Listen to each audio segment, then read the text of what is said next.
Você já reparou que as mentes mais criativas costumam buscar o isolamento total para produzir? Mas e se eu te dissesse que, paradoxalmente, um ambiente barulhento, tipo uma cafeteria, pode ser muito mais fértil para a tua criatividade do que o silêncio da sua casa? Pois é.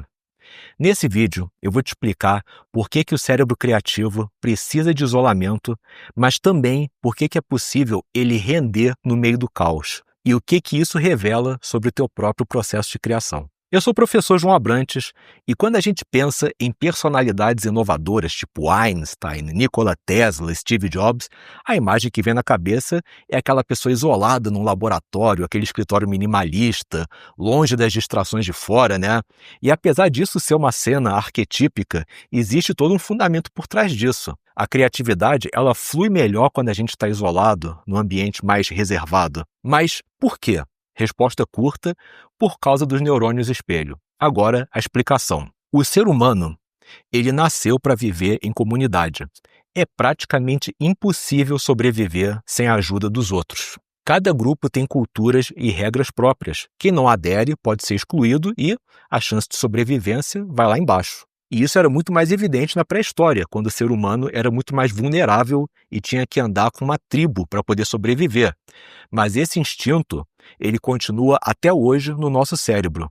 De um ponto de vista racional, ser rejeitado por um grupo hoje em dia quer dizer nada, só você procurar outro. Então, por que ainda tem tanta gente que é tão sensível a isso?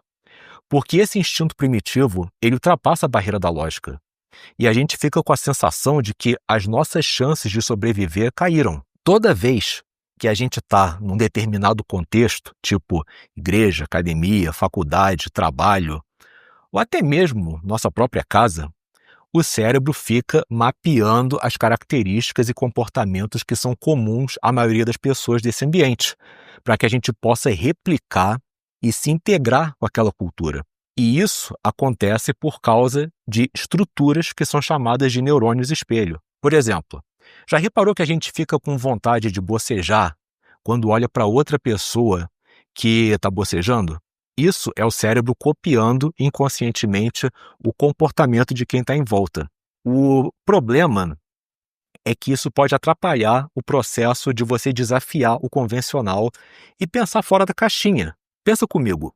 Quando a gente está no meio de um grupo onde todos parecem concordar com a mesma coisa, os neurônios espelho, eles entram em ação para manter a gente alinhado com o ambiente. Forçar o cérebro para ele gerar ideias inovadoras num cenário desses é a mesma coisa que você nadar contra a corrente e o gasto de energia mental é enorme, porque o cérebro também consome calorias. Eu mesmo, quando eu tento forçar a criatividade num ambiente dominado por um grupo, isso quase nunca dá certo. O resultado é fraco e eu ainda saio com uma tremenda dor de cabeça. Não sei se isso acontece contigo, mas conheço muita gente que também passa por essa experiência. Outra coisa, para pensar de maneira criativa e inovadora, as pessoas frequentemente têm que entrar numa coisa chamada modo de flow, que é aquele estado de concentração absoluta onde elas perdem a noção do tempo e tanto a criatividade quanto a produtividade elas atingem o ponto máximo. E estudos mostram que é mais fácil você atingir o flow quando você está sozinho. As interferências sociais, que normalmente aparecem na forma de julgamentos e interrupções, elas quebram esse estado e é todo um processo demorado para você conseguir voltar. Isso quando você consegue voltar. Por isso que gente criativa costuma ficar mal-humorada e até mesmo agressiva quando alguém interrompe, mesmo que seja para resolver um assunto rápido, de segundos. Agora você deve estar pensando assim, se for assim deu ruim então, porque o meu espaço é pequeno, sempre tem alguém por perto. Eu nunca vou conseguir inovar. Calma. Não desiste, porque a resposta que eu tenho para te dar agora, ela pode te surpreender. Seguinte, sempre que eu estou com dificuldade para me concentrar, eu pego meus livros, meu notebook e eu vou para alguma cafeteria. E mesmo cercado de gente, por algum motivo, minha criatividade flui como em nenhum outro lugar. Já tem uns 10 anos que eu faço isso e é batata. Eu tenho que inovar? Tá difícil? Cafeteria. E olhando assim, parece que isso vai contra tudo que eu acabei de falar, né? Mas não, pior que não. E é aqui que entra um fenômeno que eu batizei de paradoxo da cafeteria, que é mais ou menos assim.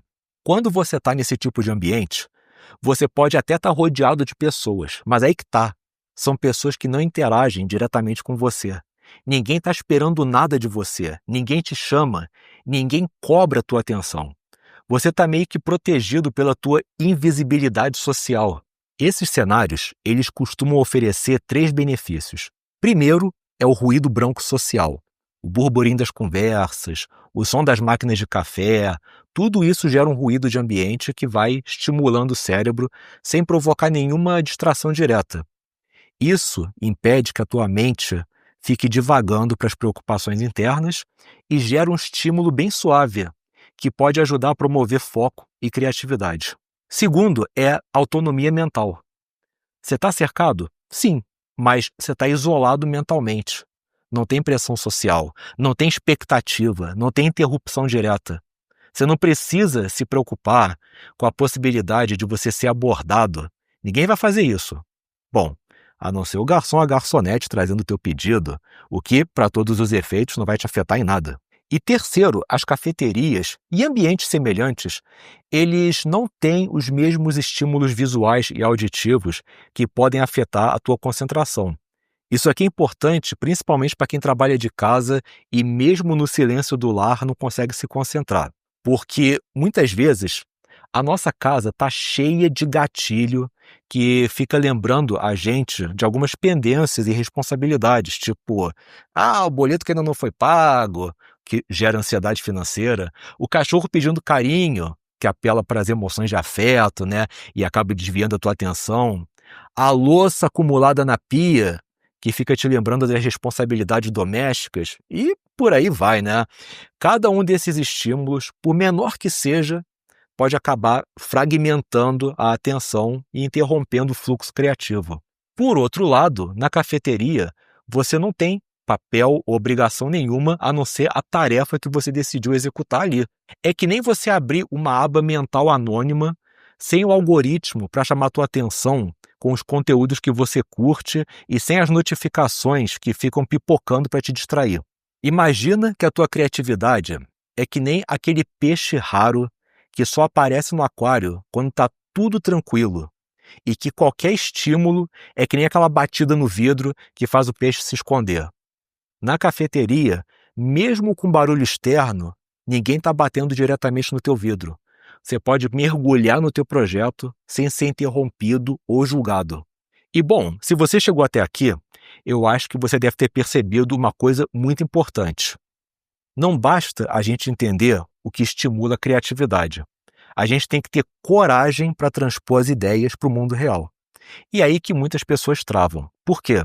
Porque por trás de cada ideia engavetada, muitas vezes tem uma vozinha falando: e se eu estiver sendo ridículo? E se ninguém gostar?